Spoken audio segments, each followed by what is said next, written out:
তোমার গন্তব্যের সন্ধান তুমি পেয়ে গেছ। ইবনে আতাস বলল, এখন তোমার অস্থিরতা দূর করা আমার কাজ। কিছু সময় লাগবে হাসান। পরিশ্রম, অনুশীলন, চর্চা এবং অধ্যাবসায়ের প্রয়োজন। সেটা আমিই করাবো। এমন এক শক্তির ভীত তোমার মধ্যে আছে যা সাধারণের মধ্যে নেই। এই শক্তির ছটাই তোমাকে ব্যাকুল আর অস্থির করে রাখে। তুমি এমন অনুগত কিন্তু আবার অপরিচিত।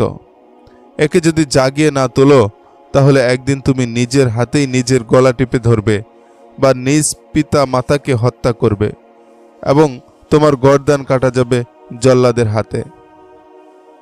হ্যাঁ গুরু, আপনার এই পর্দা উন্মুক্ত করার কারণে আমার মনের আধার দূর হয়ে সেখানে আলো ফুটেছে। আমি প্রায় এমন অনুভব করতাম যে আমি হত্যা করব বা নিহত হয়ে যাব। আপনি কি আমাকে পথ দেখিয়ে নিয়ে যেতে পারবেন না? শুধু আমিই পারব। আমাকে ছাড়া এমন কেউ নেই যে তোমাকে পথ নির্দেশ করবে। কিন্তু হাসান, তোমার বাবা থেকে তোমার অনুমতি নিতে হবে। মহামান্য ওস্তাদ, আমার কারোরই অনুমতির প্রয়োজন নেই। আমি এটা জানি। আমি সেই উত্তাল তরঙ্গবিহীন নদী, যে আমার সামনে পড়বে সে খড়কোটার মতো ভেসে যাবে। এটাও তো ভেবে দেখুন, আমার বাপ আবার কোন রাজ্যের পূতপবিত্র সাধক পুরুষ। প্রতারণা আর সঠতা করেই তো তিনি নাম কামিয়েছেন। আমার স্বভাব তো তার সাঁচেই ঢেলে সাজানো। সুতরাং আমার যদি কারো উপর ভরসা থাকে তা কেবল আপনার উপরেই আছে। হাসান ইবনে সাবার একটি উজ্জ্বল ভবিষ্যৎ নির্মিত হবে এমন কোনো আগ্রহ ইবনে আতাসের ছিল না, এবং এজন্য সে তার সব মনোযোগ ও কষ্ট ক্লেশ হাসানের জন্য কেন্দ্রীভূত করবে এমন কোনো পরিকল্পনাও তার ছিল না। তার একমাত্র আগ্রহ ও মনোযোগ ছিল তার ফেরকার প্রচার প্রসারের প্রতি, এবং এজন্য সবচেয়ে বড় বাধা ইসলাম ও তার কাণ্ডারীদের কলুষিত করার প্রতি। ইসলাম আসলে তার সূচনা যুগের অনুসারীদের চরিত্র মাধুর্যের উদ্ভাসিত আলোয় বাঁধ ভাঙা জনপ্রিয়তা অর্জন করেছিল, কিন্তু সে যুগের প্রভাবদীপ্ত স্মৃতির পাপড়ি ক্রমেই শুকিয়ে আসছিল এবং মিলিয়ে যাচ্ছিল পঞ্চম শতাব্দীর পবিত্র মুহূর্তগুলো। ইসলামের ভীত এই সময়ই ফেরকাবাজির অশুভ আচরণ নড়ে ওঠে ভীষণভাবে। ইসলামকে যদি খাবারের বস্তু ধরা হয় তবে এ উপকরণ বিষ মিশ্রিত করা হয়ে গিয়েছিল। ইসলামকে যদি ধরা হয় একটি আস্ত পোশাক এবং এর বুক পাশ আচলম্বিত প্রান্তগুলো ছিন্ন ভিন্ন হয়ে যাচ্ছিল। সংরক্ষিত ছিল শুধু এর হাতাগুলো, এবং হাতাগুলোতেও লালিত পালিত হচ্ছিল বিষধর সাপ। আব্দুল মালিক ইবনে আতাস ছিল এসব সাপেরই বংশধর। আরেকজন ছিল হাসান ইবনে সবার বাবা আলী ইবনে আহমদ, যার একমাত্র ধর্ম ছিল সঠতা, পৈশাচিকতা। তার যদি কোনো ধর্ম বিশ্বাস ছিল সেটা ছিল প্রতারণা। হাসান ইবনে সবা ছিল আলী ইবনে আহমদের ছেলে। এই হিসাবে তার নাম হওয়া উচিত ছিল হাসান ইবনে আলী, কিন্তু হাসান ইবনে সবা বলতে বেশি পছন্দ করত। হাসানের প্রপিতামহের নাম ছিল সবাহ। তার সম্পর্কে হাসান লোকমুখে যা শুনেছিল তা ছিল প্রতারণা, ধূর্তামি, অশ্লীল মানসিকতার এক নোংরা চরিত্র। সমাজে সবাহ প্রথমে একজন পণ্ডিত ব্যক্তিদের কাতারে লুকিয়েছিলেন, কিন্তু তিনি তার কুচক্রী ক্ষমতার জোরে তদানীন্তন বাদশাহ ও প্রভাবশালী হাকিমের দুয়ার পর্যন্ত পৌঁছতে পেরেছিলেন। লোকেরা তার জঘন্য স্বভাবের কথা জেনেও তার সামনে পড়লে তাকে সম্মান না দেখিয়ে পারত না। হাসানের কাছে তাই তার প্রপিতামহের স্বভাব ও খ্যাতির ধরন এত ভালো লাগে যে তার নাম হাসান ইবনে আলীর পরিবর্তে হাসান ইবনে সবা রাখল। যা হোক, আরেকবার সে আব্দুল মালিক ইবনে আতাসের শিষ্যত্ব গ্রহণ করল। তবে তার এবারের শিষ্যত্ব ছিল পর্দার অন্তরালে, কারণ ইবনে আতাস তাকে অত্যন্ত গোপন মিশনের জন্য তৈরি করছিল। ইবনে আতাস তাকে বলতো তার এবারের কাজ শহর বা গ্রামের বদ্ধ জীবনে সম্ভব হবে না। তার জীবনের বেশিরভাগ সময়ই জঙ্গল, জনহীন প্রান্তর ও বিভিন্ন গুহা কন্দরে কাটবে। হাসানের মা বাবা যদি দেখত ইবনে আতাশ তাদের টকবগে যুবক ছেলেটিকে প্রশিক্ষণ দেওয়ার নামে কি করছে, তাহলে তাকে এমন শিক্ষকের কাছে টেনে হেঁচড়ে নিয়ে যেত না। ইবনে আতাশ তাকে একাধারে কয়েক ঘন্টা শুধু এক পায়ের উপর দাঁড় করিয়ে রাখত। ব্যথায় অতিষ্ঠ হয়ে পড়ে যাওয়ার উপক্রম করলেই কয়েক ঘা লাগিয়ে দিত তাকে। 2-3 দিন একাধারে অনাহারে রাখত, তারপর মাত্র কয়েকটি ভুট্টার দানা খাবারের জন্য দিত। যে কোনো ভয়াবহ পরিস্থিতিতে নিজেকে পূর্ণ নিয়ন্ত্রণে রাখার জন্য তাকে এক অভিনব প্রশিক্ষণ দেয়। হাসানকে এজন্য চরম পরীক্ষার মুখোমুখি হতে হয়। ইবনে আতাশ একদিন একটি নির্জন কামরায় অসম্ভব সুন্দরী এক মেয়েকে পূর্ণাঙ্গ উলঙ্গ করে তার সামনে হাসানকে বসিয়ে দেয়। হাসানের চোখ বরাবর সোজা এবং মেয়েটির পেছন দিকের দেয়ালে একটি কালো বৃত্ত এঁকে তাকে বলা হয় সেজন্য তার দু চোখের দৃষ্টি ওই কালো বৃত্তটির উপর রাখে এবং মুহূর্তের জন্য মেয়েটির দিকে না তাকায়। জাদুবিদ্যার প্রাজ্ঞ পণ্ডিতরা লিখেছেন, প্রশিক্ষণ ও অধ্যবসায়ের এই স্তরে এসে উতরে যাওয়া প্রায় অসম্ভব। বিশেষ করে যৌবনের এই উচ্চ বয়সে এই স্তরের সম্মুখীন হওয়াটাই অসম্ভব যন্ত্রণার। হাসান ইবনে সবার মতো চরিত্রের যুবকের পক্ষে তো এই অবস্থা সহ্য করাও অকল্পনীয় ছিল। ইবনে আতাশ পরিস্থিতি কঠিন থেকে কঠিনতর করতে শুরু করল। হাসান দেয়ালের বৃত্তের দিকে যেই চোখ স্থির করতে গেল, মেয়েটি এসে একবার তার হাত ধরে টান দিল, আরেকবার এসে উলঙ্গ দেহের যৌবনের খাঁজগুলো একে একে হাসানের দেহে ছুঁয়ে দিল, আরেকবার উদ্ধত স্তনজোড়া হাসানের বুকে লাগিয়ে এক হাত হাসানের মাথায় রেখে দাঁড়ালো। এমন কয়েকবারই হলো। বাইরে থেকে কামরাটি ছিল বন্ধ নির্জন কামরায় তখন যৌবনের আগুন নিয়ে হাসান আর বস্ত্রহীন অপরূপা এক নারীর নিটল দেহবল্লভী। আত্মনিয়ন্ত্রণের এই চর্চায় হাসানকে কয়েকবারই উতরাতে হলো। সুইয়ের ছিদ্র দিয়ে যেমন মিহি সুতা গলে যায়, হাসান তেমনি অসাধ্য সাধন করল। হাসানের জানা ছিল না সেই কামরার দরজার করার পাশে ছোট একটি ছিদ্র করা হয়েছিল, যেখান থেকে তার ওস্তাদ তাকে পর্যবেক্ষণ করত। সারা দুনিয়া জয়ের ক্ষমতা তোমার মধ্যে রয়েছে, একদিন ইবনে আতাশ হাসানের প্রশংসা করতে গিয়ে বলল। নারীর মধ্যে এমন অমিত শক্তি আছে যে সে পরাক্রমশালী বাদশার দুর্ভেদ্য প্রাচীর বেষ্টিত সিংহাসন উল্টিয়ে তার পদতলে রাখতে পারে। জানি না ইমাম মুয়াফিক তোমাকে জুলিয়াস সিজারের সেই কাহিনীটি শুনিয়েছে কিনা। জুলিয়াস সিজার ছিলেন রোমের সবচেয়ে ক্ষমতাধর ও যুদ্ধ শক্তিতে এক পরাক্রমশালী সম্রাট। সেকালে রোমই এমন যুদ্ধশক্তির অধিকারী ছিল যার ভয়ে সারা দুনিয়া কাঁপত। জুলিয়াস সিজার মিশরে ফৌজি হামলা চালালেন। তখন মিশরের সম্রাজ্ঞী ছিল কুলুপ্তরা জানতে পারল রোমীয়রা শহরের বাইরে পৌঁছে গেছে। কুলুপ্তরা জুলিয়াস সিজারের কাছে তার দূত পাঠালো যে সে তার সঙ্গে সাক্ষাতে মিলিত হতে চায়। জুলিয়াস সিজার লোকমুখে শুনেছিল কুলুপ্তরার হাতে এমন কোনো জাদু আছে যা হামলাকারী যে কোনো বাচ্চাকেই গোলামে পরিণত করে। তাকে আরও জানানো হয়েছে কুলুপ্তরার হাতে জাদু থাক বা না থাক, সে তার যৌবনের টইটুম্বুর নারী দেহের এমন কমনীয় জাদুর জাল বিস্তার করে যে শত্রু সম্রাট যত বড় পাষাণ হৃদয়ের হোক না কেন তার সামনে গেলে বিগলিত মোম হয়ে যায়। এসব জনশ্রুতিতে আমল দিতে গিয়ে জুলিয়াস সিজারের সঙ্গে সাক্ষাৎ করতে অস্বীকৃতি জানালেন। তিনি সংকল্প করলেন মিশর সম্রাজ্ঞীকে তখনই দেখবেন যখন রোমক ফৌজ শহরে ঢুকে মিশরীয় ফৌজের হাতিয়ার মাটিতে লুটিয়ে দেবে। জুলিয়াস সিজার শহর অবরোধের হুকুম দিয়ে দিলেন। তিনি দিগ্বিজয়ী সম্রাট ছিলেন। তার তাঁবু ছিল বিরাট এক মহলের মতো।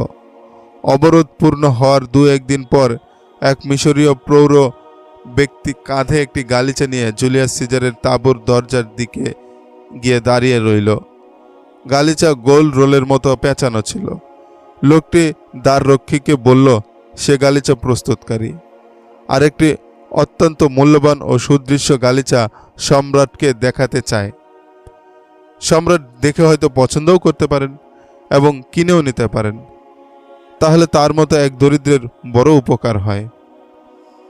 দ্বাররক্ষীরা তাকে ধমকিয়ে ধাক্কিয়ে হটিয়ে দিতে চাইল যাতে সম্রাটের বিশ্রামে বিঘ্ন না ঘটে। কিন্তু লোকটি রেগে গিয়ে উঁচু গলায় বলতে লাগলো, তোমাদের সম্রাটকে এই গালিচা না দিয়ে যাচ্ছে না এখান থেকে। যেতে দাও, যেতে দাও আমাকে। বাইরের হট্টগোল তাঁবুর ভেতরের জুলিয়াস সিজারের কানে গিয়ে পৌঁছালো। তিনি সেখান থেকে হুকুম দিলেন, যেই হোক তাকে ভেতরে আসতে দাও। রক্ষীরা তাকে ভেতরে ঢুকিয়ে দিল। তাঁবুতে গিয়ে মিশরী লোকটি জুলিয়াস সিজারকে বলল তিনি যেন একবার দয়া করে গালিচাটি দেখে নেন। এই গালিচা রোম সম্রাটের উপযোগী করেই বানানো হয়েছে। গালিচাটি প্রস্থে গোল করে পেঁচানো ছিল। যখন সেটি খোলা হলো, ভেতর থেকে কুলুপতরা বের হলো। অগ্নিশর্মায় জুলিয়াস সিজারের চেহারা লাল হয়ে উঠল। কিন্তু কুলুপতরা যখন তার মোহনীয় রূপের জাদু চালল, তখন রোমের পরাশক্তির অধিকারী সম্রাট যেন ভুলেই গেলেন রোম সাগরের উত্তাল তরঙ্গ চিরে কেন তিনি মিশর এসেছিলেন। তারপর কি হলো জানো হাসান? যে জুলিয়াস সিজার বীর দর্পে মিশর আক্রমণ করে জয় করতে এসেছিলেন, সেই জুলিয়াস সিজার মিশরের রাজকীয় অতিথি হয়ে কুলুপতরার সঙ্গে শহরে প্রবেশ করলেন। অনেক দিন কুলুপতরার উষ্ণ আতিথেয়তা ভোগ করে জুলিয়াস সিজার তার সৈন্য সামন্ত নিয়ে রোমে ফিরে যান। তার সঙ্গে জেনারেলরা রোমে এসে তাদের সঙ্গী জেনারেলদের মিশরে কি ঘটেছে তা জানায়। একদিন জুলিয়াস সিজার তার শাহী প্রাসাদে বসেছিলেন। এমন সময় তাকে জরুরি ভাষায় জানানো হলো অমুক জায়গায় তাকে এখনই এক দরবারে যেতে হবে। তিনি সেদিকে রওনা দিলেন। মহলের কাছেরই একটি অট্টালিকায় তার যাওয়ার কথা ছিল। অট্টালিকার প্রবেশদ্বারে তিনি পা দিতেই 10-12 জনের সশস্ত্র একটি দল তাকে ঘিরে ধরল। বড় নির্মমভাবে তাকে সেখানে হত্যা করা হলো। হে মহামান্য গুরু, হাসান বলল, আপনি যা বলতে চেয়েছেন আমি তা বুঝে গেছি। এই সবক আমি কোনো দিন ভুলব না। কিন্তু হাসান, এর অর্থ এই নয় যে নারীর স্পর্শ থেকে তোমাকে দূরে থাকতে হবে। শ্রেষ্ঠ সুন্দরী যুবতীরা কামনীয় দেহ সৌষ্ঠব নিয়ে তোমার সঙ্গে থাকবে। এরা হবে তোমার মোক্ষম অস্ত্র। তবে এখনই নয়, এখন আরেক কাজে তোমাকে পাঠাবো। যদি তুমি এই স্তর থেকে জীবিত ফিরে আসতে পারো, তাহলে তোমার মধ্যে এমন শক্তির উন্মেষ ঘটবে যে আকাশের দিকে তাকিয়ে যে নক্ষত্রের প্রতি ইশারা করবে সে তোমার কোলে এসে পড়বে। ইবনে আতাশ এবার তাকে সাধনার সেই স্তরে উঠালো যাতে মৃত মানুষের বিভিন্ন স্থানের হাড় কবর থেকে উঠিয়ে জাদুকর্মের জন্য ব্যবহার করা হয়।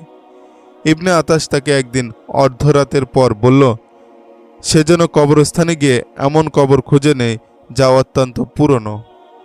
পুরনো কবরের আলামত কি হবে? হাসান ইবনে সবা জিজ্ঞেস করল। এমন কবরের দিকে লক্ষ্য রাখবে যেগুলো নিচের দিকে ধসে গেছে। এমন কবরও নজরে পড়বে যেগুলো পুরো নিচের দিকে ধসে গেছে। এগুলোতে মৃতের হাড়গুলো ছড়ানো ছিটানো দেখতে পাবে। এ ধরনের এক কবর থেকে মাথা এবং কাঁধ থেকে কোনোই পর্যন্ত উভয় বাহুর দুটি হাড়ও নিয়ে আসবে। হাসান কবরস্থানে চলে গেল।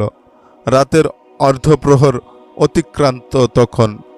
আকাশে ভরা জ্যোৎস্না খোলা আকাশের নিচের উঁচু নিচু কবর সারিগুলো দেখাচ্ছিল কতগুলো রহস্যময় অবয়বের সমষ্টি।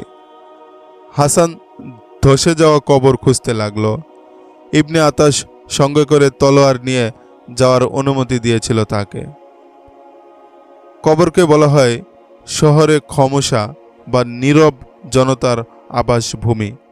কিন্তু সেখানকার অবস্থা এমন ছিল যে মূল শহর যেখানে জীবিত মানুষের বসবাস, সেখানেও সবসময় নীরব নির্জন অবস্থা বিরাজ করত।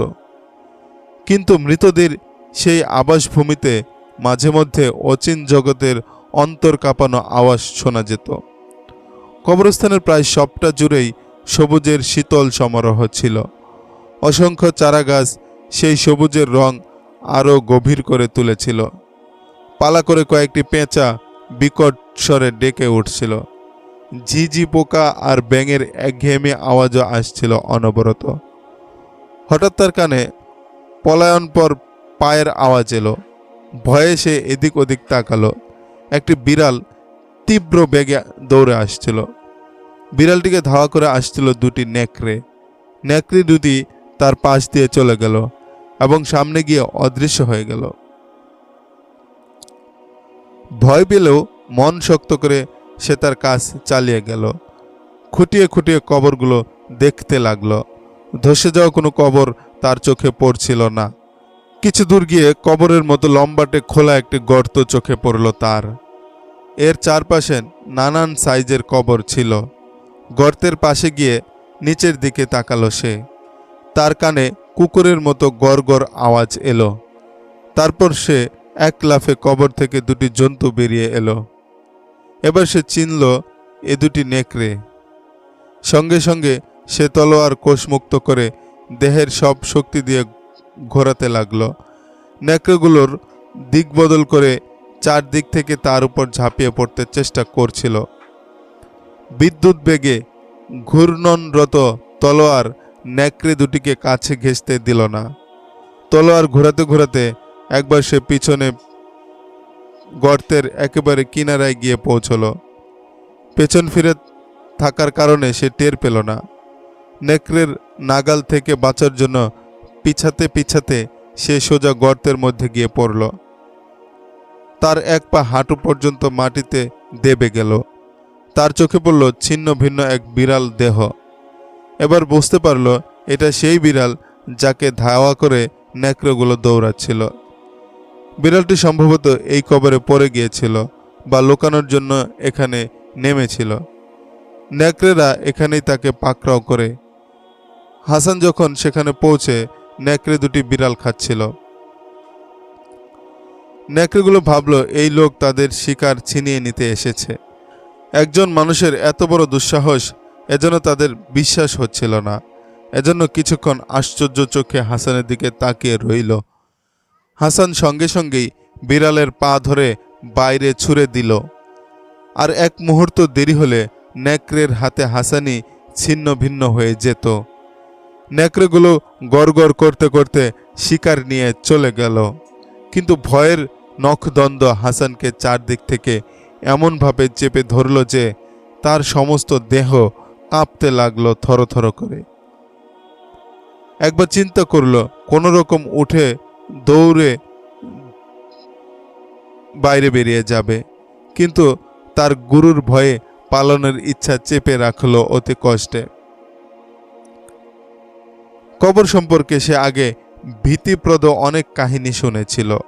অনেকে নাকি আল্লাহর এত প্রিয় বান্দা হয় যে তারা মারা গেলে তাদের কবরকে কেউ অসম্মান করলে সঙ্গে সঙ্গে আল্লাহর আযাব নেমে আসে। এটা মনে আসতেই ভয় আরো কয়েক গুণ বেড়ে গেল তার।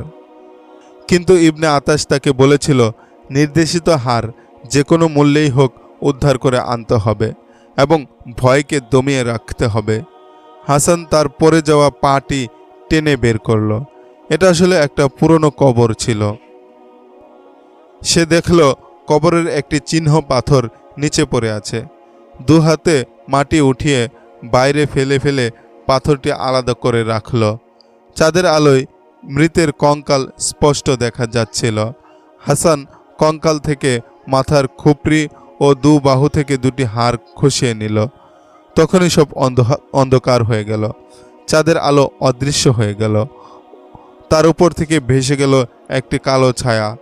ঘাবড়ে গিয়ে সে উপরের দিকে তাকিয়ে দেখল কালো মেঘের পাহাড় এগিয়ে আসছে এবং নিকষ আধারের গর্ভে রাত হারিয়ে যাচ্ছে। হাসান খুপড়ি ও হাড়গুলো শক্ত করে ধরে তীব্র বেগে কবর থেকে বেরিয়ে এলো। হঠাৎ বিকট আওয়াজে বিদ্যুৎ চমকালো। কয়েক সেকেন্ড পর আবারও এত জোরে বজ্রপাত হলো যে হাসানের মতো দুঃসাহসী যুবকও অসারের মতো হয়ে গেল। সবকিছু ছাপিয়ে তার কানে পৌঁছল তার হৃদকম্পনের ঠক ঠক আওয়াজ। সে এলাকায় হঠাৎ ঝড় বৃষ্টি আসা অস্বাভাবিক কোনো ঘটনা ছিল না, কিন্তু হাসানের মনের ঘোড়ায় এই ভয় সাওয়ার হয়ে গেল যে এটা নিশ্চয়ই কোনো বুজুর্গ সাধক পুরুষের কবর, যাকে অসম্মান করায় আকাশ থেকে বজ্রপাত আরম্ভ হয়ে গেছে। তারপর আবার সেই কথা মনে হলো, এই খুপড়ি ও হাড় কবরে নিয়ে রেখে আসি।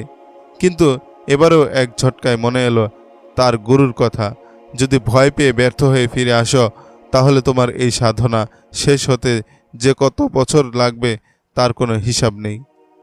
বড় কষ্টে সে মনকে বসে রাখল। আচমকা মুষলধারে বৃষ্টি শুরু হলো।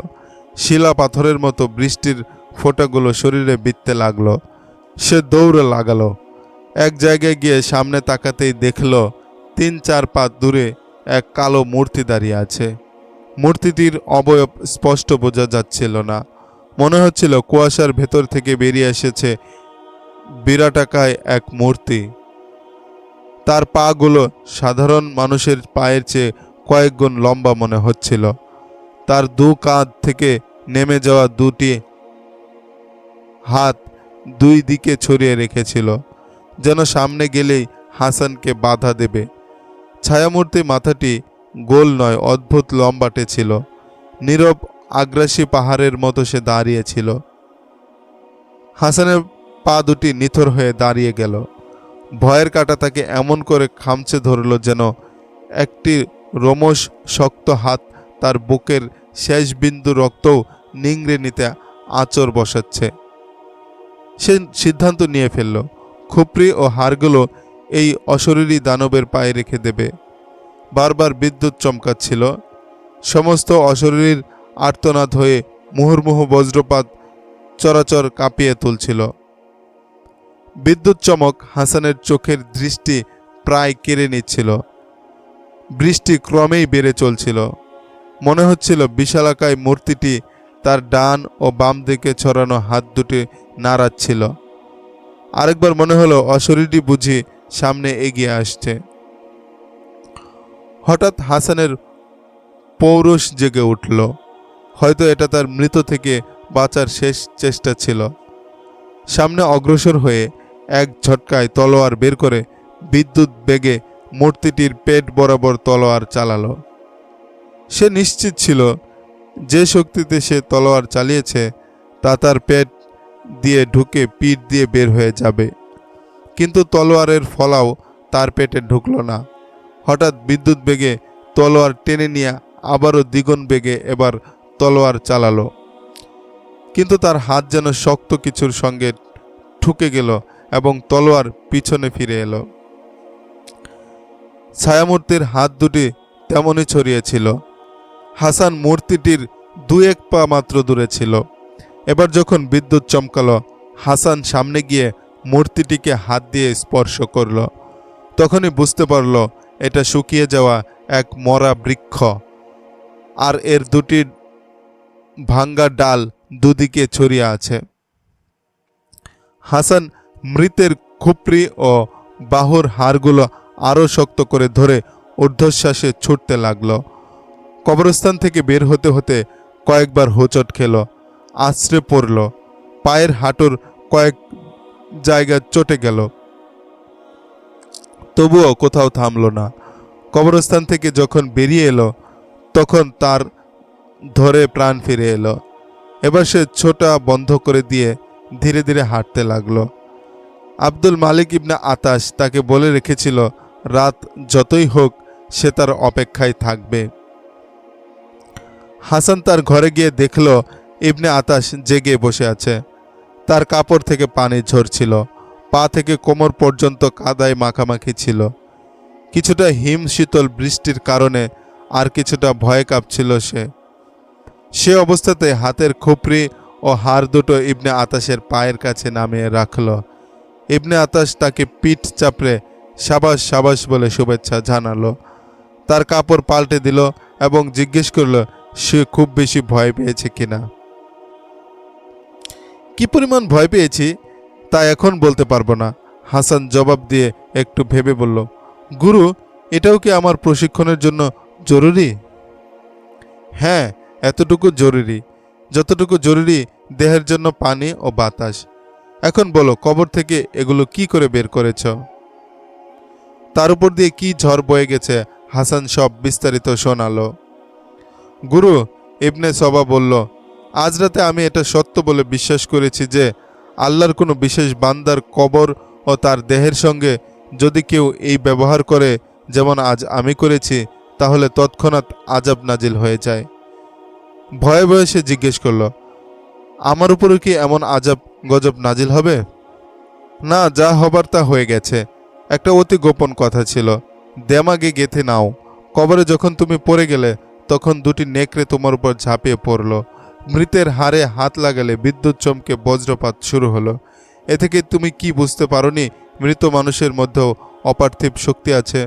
তুমি কি কখনো বদ আত্মার কথা শোনোনি? যে শাস্ত্র তোমাকে শিক্ষা দিয়েছে তা তোমার সঙ্গে অনেক রকমের আত্মার সাক্ষাৎ ঘটিয়ে দেবে। এটা তোমাকে এ কথাও শিক্ষা দেবে যে মৃতের আত্মার অপ্রতিরোধ্য এক শক্তি ভর করে আসে, তা তোমার বশীকরণে চলে আসবে।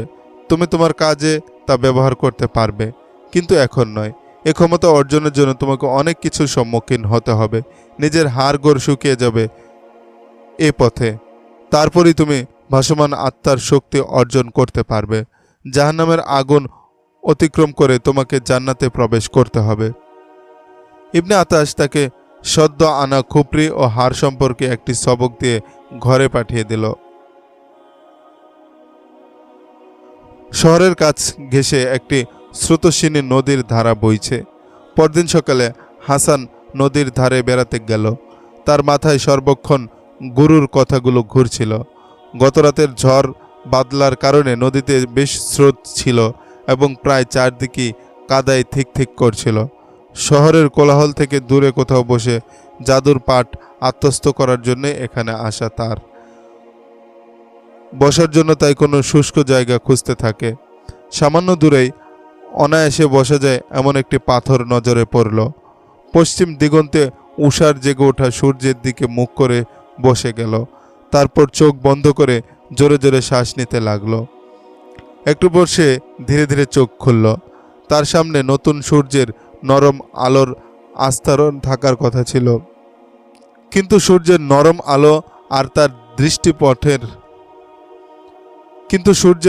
নরম আলো আর তার দৃষ্টিপথের মাঝখানে ঝুলছিল একটি রঙিন কাপড়। হাসান নিথর হয়ে গেল।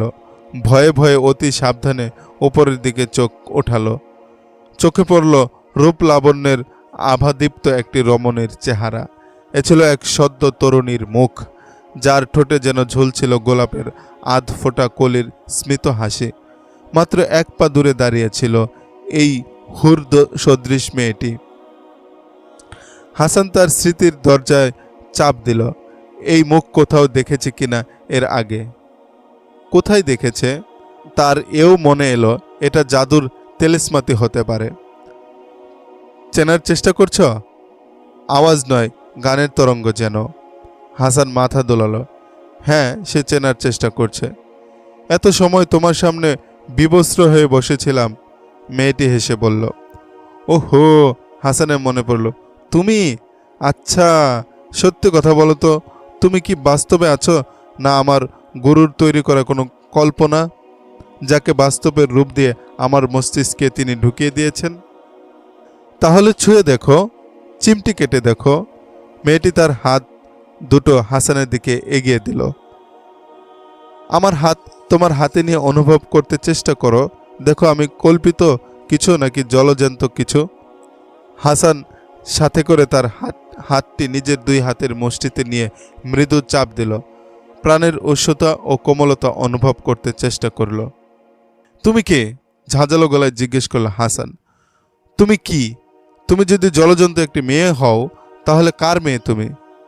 তুমি তো সম্ভ্রম লুটিয়ে দেওয়া এক মেয়ে। এক নওজওয়ানের সামনে বদ্ধ কামরায় উলঙ্গ হয়ে বসেছিলে তুমি। আমার আব্রু পুত পবিত্রই আছে, মেয়েটি বলল। আমি যদি এমনই হতাম যেমন তুমি বলছো, তাহলে আব্দুল মালিক ইবনে আতাশের মতো এত বড় দরবেশ আমার প্রতি আস্থা রাখতেন না। আমার দিকে অনেক পুরুষ হাত বাড়িয়েছে। দুই লম্পট জায়গিরদার আমাকে ছিনিয়ে নিতে গলদঘর্ম হয়েছে। কারো হাতই আমাকে স্পর্শ করতে পারেনি। তোমার বাবা কে? আমার বাবা মেষচরিয়া খান। সে একদিকে দেখিয়ে বলল, ওই দেখো আমাদের বকরি। হাসান ঘাড় ফিরিয়ে বকরিগুলো দেখল, কিন্তু তার সব মনোযোগ ছিল মেয়েটার দিকে। আশ্চর্য, তুমি আমার সামনে উলঙ্গ হয়ে কিভাবে বসেছিলে? যাকে আমি আমার পীর মুর্শিদ মনে করি, সেই মহান ব্যক্তি আমাকে এই নির্দেশ দিয়েছিলেন। আমি তার নির্দেশ অমান্য করতে পারি না। তিনি বলেছিলেন, ছেলেটি যদি তোর দিকে হাত বাড়ায় আওয়াজ দিস। তিনি এও বলেছিলেন, দরজার করার ফাঁক দিয়ে তিনি ভেতরে চোখ রাখবেন। এখনো কি তুমি তার নির্দেশে আমার পরীক্ষা নিতে এসেছ? না, আমার মনের নির্দেশে এসেছি। তোমার জন্য এসেছি। আমি তোমাকে এও বলে দিচ্ছি, আমি তোমার সঙ্গে আপাতত কোনো দৈহিক লেনদেন করতে আসিনি। তুমি যদি আমাকে গ্রহণ করো, তোমার হৃদয়ের ঘরে উঠিয়ে নাও, তারপর সেই ঘরে আমরা জীবনভর তপস্যা করব। আরে তুমি তো কিছুই বলছো না, কিছু একটা বলো। ভেজা ফুলের মতো এমন স্নিগ্ধ সুন্দরী এক মেয়েকে হৃদয়ের গভীরে জায়গা দেবে না? হাসানের মতো এমন শক্ত পুরুষও একথা স্পষ্ট বলার সাহস করল না। কিন্তু তার হৃদয় মনের নিয়ন্ত্রণ ছিল তার গুরু ইবনে আতাসের হাতে। সে অনুভব করল তার মন নিজের নিয়ন্ত্রণে নেই। সে আরও আশঙ্কা করছিল এটা হয়তো এক পরীক্ষা। সে পরীক্ষায় উত্তীর্ণ হওয়ার দৃঢ় সংকল্প করল।